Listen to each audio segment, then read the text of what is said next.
नमस्कार दोस्तों, welcome to my YouTube channel Ashish Kumar official पे। दोस्तों, कक्षा 9 जीव विज्ञान की कोशिका जीवन की मौलिक इकाई अध्याय से बहुविकल्पी प्रश्नों को हल करेंगे, जो इस बार की वार्षिक परीक्षा में ऑब्जेक्टिव प्रश्न में आप लोगों को बहुत ही महत्वपूर्ण साबित होंगे। तो दोस्तों, अगर आपने अभी तक हमारे चैनल को सब्सक्राइब नहीं किया है तो सब्सक्राइब कर लीजिए और साथ में बेल आइकन भी प्रेस कर लीजिए। पार्ट 1 के लिए आपको डिस्क्रिप्शन में लिंक दे दिया गया है, आप वहां से पार्ट 1 को देख सकते हैं। तो चलिए दोस्तों, प्रश्न को शुरुआत करते हैं। तो जिसमें पहला प्रश्न है कि सर्वप्रथम कोशिका की खोज किसने की। इसमें ऑप्शन दिया है ए कहे रॉबर्ट हुक, दूसरा है लीवेनहॉक, तीसरा एम्स लीजन और चौथा है टी स्वान। तो दोस्तों, सर्वप्रथम कोशिका की खोज रॉबर्ट हुक ने किया था। तो ऑप्शन नंबर 1, रॉबर्ट हुक ने कोशिका की खोज की। तो ऑप्शन नंबर 1। अगला प्रश्न है कि कोशिका की खोज कब हुई। तो दोस्तों, रॉबर्ट हुक ने कोशिका की खोज कब की थी। तो ऑप्शन 1 है 1665 ईस्वी, दूसरा 1674 ईस्वी, तीसरा 1855 ईस्वी और चौथा है 1940 ईस्वी। तो इसका सही जवाब है पहला विकल्प 1665 ईस्वी। कोशिका की खोज रॉबर्ट हुक ने 1665 ईस्वी में किया था। अगला प्रश्न है तीसरा कि सेल अर्थात कोशिका शब्द की उत्पत्ति से संबंधित वैज्ञानिक का नाम है। तो ऑप्शन ए है एम्स लीडन तथा टी स्वान, दूसरा वाटसन तथा क्रेग, तीसरा नाल और रस्का, चौथा रॉबर्ट हुक। तो कोशिका की उत्पत्ति से संबंधित वैज्ञानिक का नाम ऑप्शन नंबर चौथा रॉबर्ट हुक। रॉबर्ट हुक ने कोशिका की उत्पत्ति की। तो ये ऑप्शन 4 रॉबर्ट हुक। अगला प्रश्न है कोशिका सिद्धांत का प्रतिपादन किसने किया। ऑप्शन 1 है रॉबर्ट हुक, दूसरा लीवेनहॉक, तीसरा जॉनसन, चौथा स्लाइडेन तथा स्वान ने। तो दोस्तों, इसमें सही ऑप्शन होगा चौथा स्लाइडेन तथा स्वान ने। कोशिका सिद्धांत का प्रतिपादन स्लाइडेन तथा स्वान नामक वैज्ञानिक ने दिए थे। अगला प्रश्न है कि जीवद्रव्य की खोज सर्वप्रथम किसने की।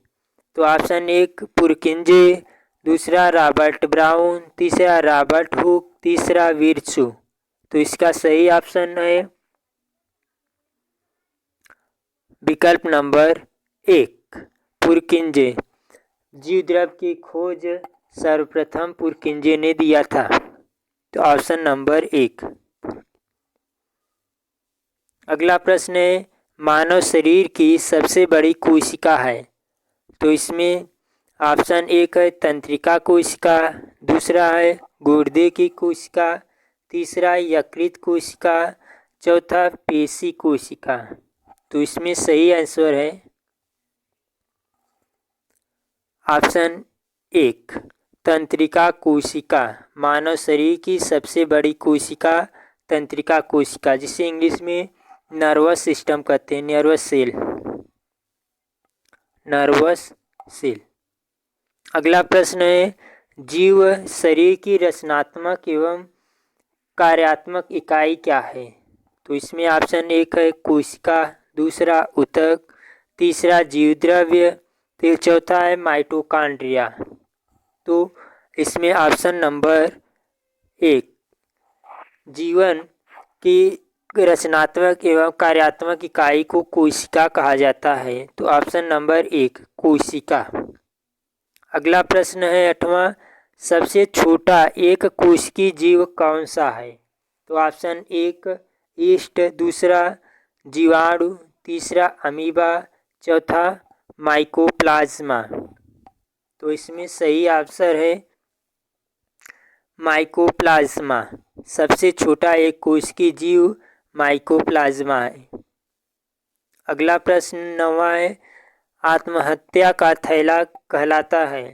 तो आत्महत्या की थैली किसे कहते हैं? ऑप्शन 1 है लवक, दूसरा लाइसोसोम, तीसरा रिक्तिका, चौथा है केंद्रिका। तो इसमें सही जवाब है लाइसोसोम। लाइसोसोम को आत्महत्या का थैली कहा जाता है। तो ऑप्शन नंबर 2। अगला प्रश्न 10वां है कि कौन सा कोशिकांग पाचक थैली कहलाता है? तो ऑप्शन 1 है लवक, 2 लाइसोसोम, तीसरा रिक्तिका, चौथा केंद्रिका। तो इसमें सही आंसर है ऑप्शन 2। अगला प्रश्न 11वां, पादप कोशिका का रसोई घर किन्हें कहा जाता है? ऑप्शन 1 लाइसोसोम, दूसरा राइबोसोम, तीसरा हरित लवक, चौथा वाणी लवक। तो इसमें सही ऑप्शन हो जाएगा हरित लवक, ऑप्शन 3। पादप कोशिका का रसोई घर हरित लवक को कहा जाता है। अगला प्रश्न है 12वां, पादप कोशिका के सबसे बाहरी आवरण को क्या कहते हैं? तो इसमें ऑप्शन 1 है कोशिका झिल्ली, दूसरा प्लाज्मा झिल्ली, तीसरा कोशिका भित्ति, चौथा केंद्रक। तो इसमें सही ऑप्शन हो जाएगा आपका कोशिका भित्ति, ऑप्शन 3। पादप कोशिका की सबसे बाहरी आवरण को कोशिका भित्ति कहा जाता है। अगला प्रश्न है तारक केंद्रक का कार्य है। तो इसमें ऑप्शन 1 है डीएनए संश्लेषण, दूसरा तर्क निर्माण, तीसरा श्वसन, चौथा जनन। तो इसमें ऑप्शन नंबर 2 तर्क निर्माण। तारक केंद्रक का कार्य तर्क निर्माण करना होता है, ऑप्शन नंबर 2। अगला प्रश्न है कि केंद्रक में पाए जाते हैं। तो केंद्रक में क्या पाया जाता है? इसमें ऑप्शन 1 है क्रोमोसोम, दूसरा लाइसोसोम, तीसरा राइबोसोम, चौथा इनमें से कोई नहीं। तो आपका सही आंसर हो जाएगा क्रोमोसोम, ऑप्शन 1। केंद्रक में क्रोमोसोम पाए जाते हैं। अगला प्रश्न है कि इनमें से कौन प्रोटीन निर्माण का केंद्र है? तो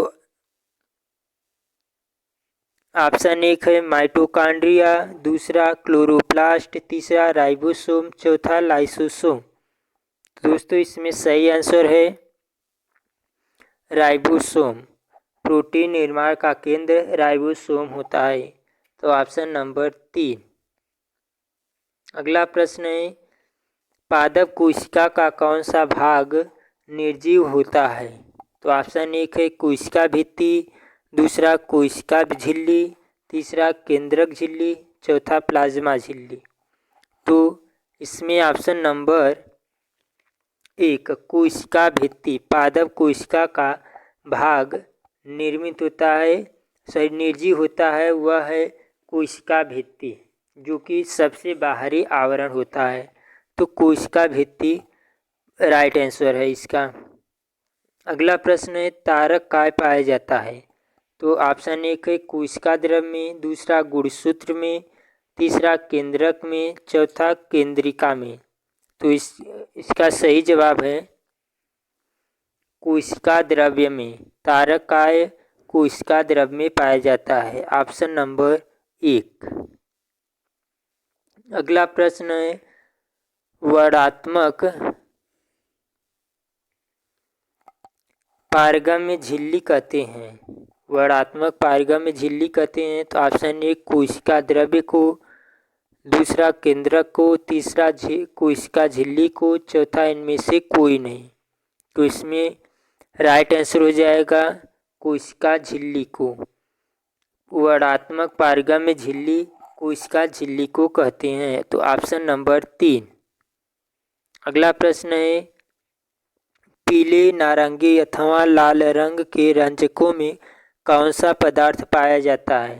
तो ऑप्शन 1 कैरोसिन, दूसरा सैफ्रानिक, तीसरा मेथालीन ब्लू, चौथा इनमें से कोई नहीं। तो ये आपका राइट आंसर इसमें हो जाएगा कि कैरोसिन। ऑप्शन नंबर 1 कैरोसिन रंग के रंजकों का पदार्थ पाया जाता है। तो ऑप्शन नंबर 1। अगला प्रश्न 20वां है कि केंद्रक द्रव्य में मुख्यतः कितने प्रकार की रचनाएं पाई जाती है? तो ऑप्शन 1 है 2, दूसरा 4, तीसरा 5, चौथा 3। तो इसका सही जवाब है 2। केंद्रक द्रव में मुख्यतः 2 प्रकार की रचनाएं पाई जाती हैं। तो इसका सही आंसर विकल्प नंबर 1 कि 2 रचनाएं पाई जाती हैं, 2 प्रकार की रचनाएं पाई जाती हैं।